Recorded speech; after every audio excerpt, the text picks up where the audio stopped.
صدر عارف علوی مسلسل کوشش کر رہے ہیں، کبھی منت ترلا، کبھی دباؤ، کبھی مطالبے، اور کوشش ان کی یہ ہے کہ عمران خان کے لیے این آر او جو ہے وہ حاصل کیا جائے، لیکن اس این آر او کے حصول میں ان کو جو ہے وہ کسی قسم کی ابھی تک کامیابی حاصل نہیں ہوئی۔ پچھلے دن انہوں نے خط لکھا نگران وزیر اعظم کو، انوار اللہ کاکڑ کو، اور کہا کہ جناب یہ جبری گمشدگیاں ہو رہی ہیں، لاپتہ کیے جا رہے ہیں، انسانی حقوق کی خلاف ورزی ہو رہی ہے۔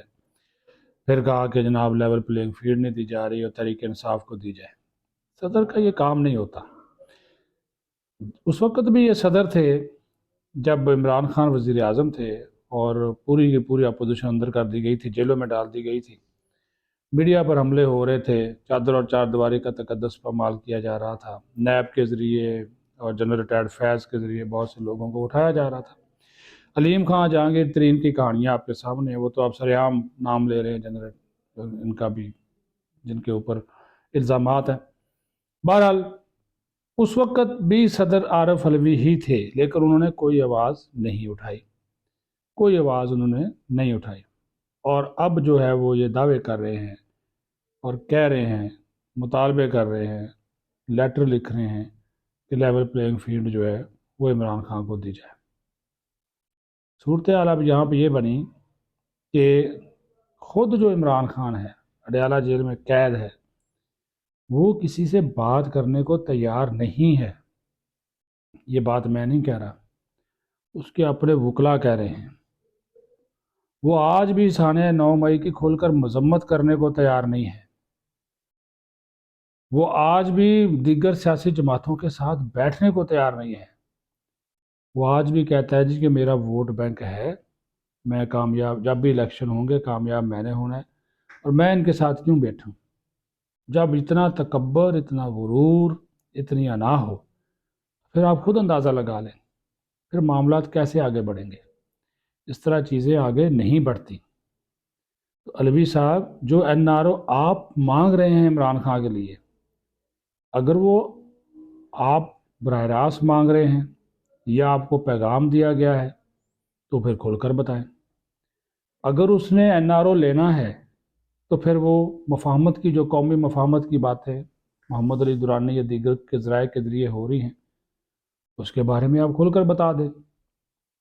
لیکن یہ عجیب ہے کہ آپ باقی پولیٹیکل پارٹیز کو ایک طرف رکھ رہے ہیں اور ان کے لیے خاص طور پہ لیول پلینگ فیلڈ کی بات کر رہے ہیں۔ یہ بات آپ کو سب کے لیے کرنی چاہیے۔ انتخابات میں تو ساری جماعتیں حصہ لے رہی ہیں، تو پھر سب کے لیے بات کریں۔ سب کے لیے آپ بات نہیں کر رہے، صرف ان کے لیے بات کر رہے ہیں۔ اور پھر دوسری بات یہ ہے کہ Imran Khan Peoples Party, Noon League, J U I F, کسی کے ساتھ وہ کہہ رہا جی میں نہیں بیٹھتا، سیاسی انتخابی اتحاد وہ کرنے کو تیار نہیں۔ پھر وہ کہہ رہا جی کہ اسٹیبلشمنٹ کے ساتھ بھی میں بات چیت نہیں کرتا۔ پھر وہ 9 مئی کی بھی کھلے عام معافی نہیں مانگتا، اس کی مذمت نہیں کرتا۔ وہاں پر بیٹھ کے اس کو صرف اور صرف یہ فکر ہے کہ مجھے سہولیات کون سی دی جا رہی ہے کہ نہیں دی جا رہی، حالانکہ جو اس کا استحقاق ہے اس استحقاق سے زیادہ سہولیات ان کو دی جا رہی ہیں۔ لیکن اس کے باوجود کپتان کا یہ کہنا اور اپنے تکبر، اپنی انا اور غرور میں ابھی تک مبتلا ہونا، وہ اپنی ذات سے الگ ہو کر سوچتا نہیں، اپنی ذات کے خول سے وہ ابھی تک باہر نہیں نکلا۔ سیدھی سی بات ہے کہ اگر عوام اس کے ساتھ ہوتے تو پھر وہ احتجاج کے لیے تو باہر نکلتے، نہیں نکلتے۔ آپ دیکھ لیں، ووٹ ڈلیں گے پتہ بھی چل جائے گا، لیکن اگر وہ یہ دعویٰ کرتا ہے کہ 60-70% عوام میرے ساتھ ہے، تو عوام ان کے لیے نکلتی، احتجاج کرتی، باہر آتی۔ ایسا تو کچھ ہوا نہیں، تو پھر کس بنیاد کے اوپر ابھی ان کے اندر یہ تکبر ہے، غرور ہے، وہ خود نیلسن منڈیلا بن کے بیٹھے ہوئے ہیں۔ یہ دعوے، یہ کیسز کا فیصلہ عدالتوں نے کرنا ہے جو ان کے اوپر کیسز چل رہے ہیں، لیکن اگر وہ ملک کے خیر خواہ ہیں، ریاست کے خیر خواہ ہیں، پاکستان کے خیر خواہ ہیں، تو ان کو اپنی غلطیاں تسلیم کرنی چاہیے، اور صدر عارف علوی کو چاہیے کہ وہ بجائے ان کے لیے لیول پلینگ فیلڈ مارنے کے بجائے ان کو اس بات پہ آمادہ کریں کہ وہ اپنی غلطیوں کا اعتراف کریں اور پوری قوم کے سامنے کریں۔ اپنا خیال رکھیں، بہت شکریہ۔